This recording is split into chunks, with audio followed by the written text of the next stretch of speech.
Well, how real is the China threat, and is the Chinese government trying to influence Americans? Top national intelligence officials have been warning us about the threat China poses for years. But now some say the Communist Party is trying to use the social media app TikTok as a Trojan horse to persuade and manipulate Americans. TikTok has denied it has ties to the Chinese government, but according to a new report in Fortune, some ex-TikTok employees say the social media platform shared American users' data with the Chinese parent company ByteDance at their request. So, is all our information flowing right into China? Joining us now is Michael Sobolik. He's a China expert from the American Foreign Policy Council and the author of Countering China's Great Game, a strategy for American dominance. Michael, thanks for joining us. So TikTok argues that they are not controlled by the Chinese government, but that actually flies in the face of what so many U.S. leaders have been saying. Help our viewers understand TikTok's ties to the Chinese Communist Party.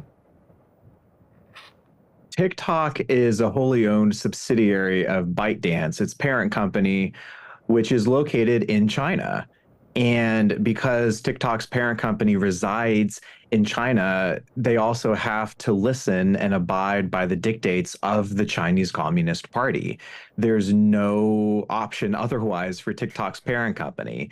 And even today, there was a new report that came out that clarified that even while TikTok was officially keeping U.S. user data on American servers, every 2 weeks or so, employees were sending that data to ByteDance. So all of these public assurances like TikTok has given Congress and the American people about how safe their data is from China, it's a bunch of lies. The Chinese Communist Party controls TikTok, and it's a real national security threat to the United States. Talk about the 2017 national intelligence law that was implemented in China. Help people understand some of these Chinese laws that no matter what ByteDance says or TikTok says, they're required under Chinese law to give information. That's absolutely right. The 2017 National Intelligence Law, and there's some other counter-espionage laws and a number of others on the books that obligate any company inside of China to cooperate with an intelligence investigation or a law enforcement matter that includes handing over any data or any piece of information that the Chinese Communist Party requests. There is no recourse to avoid or to say no to these requests when they come.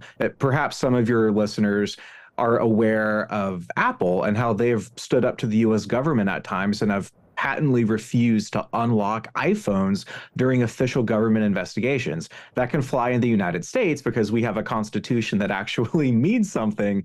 But the Constitution in the People's Republic of China is just a piece of paper. The law is whatever the Chinese Communist Party says it is, and TikTok can't escape from that reality. So we're out of time, but talk to our viewers because there's 220 million Americans who have actually downloaded TikTok onto their phone. And so those people would say, why should I care that China has my data? Don't they already have it? What would your response be to them? This question is so critical because defining the problem accurately is the only way to get to the right policy solution. There are a whole host of privacy issues with social media. There's the Meta concerns, there's the Twitter concerns, whatever camp you fall in.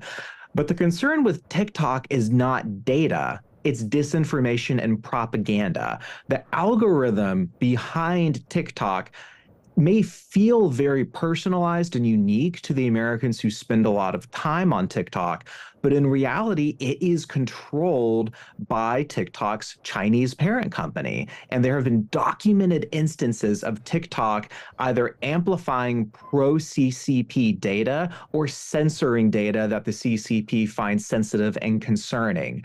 So the real concern is America's chief adversary in the world controls an app that about half of Americans use, and a huge number of that portion use it regularly and daily for at least an hour.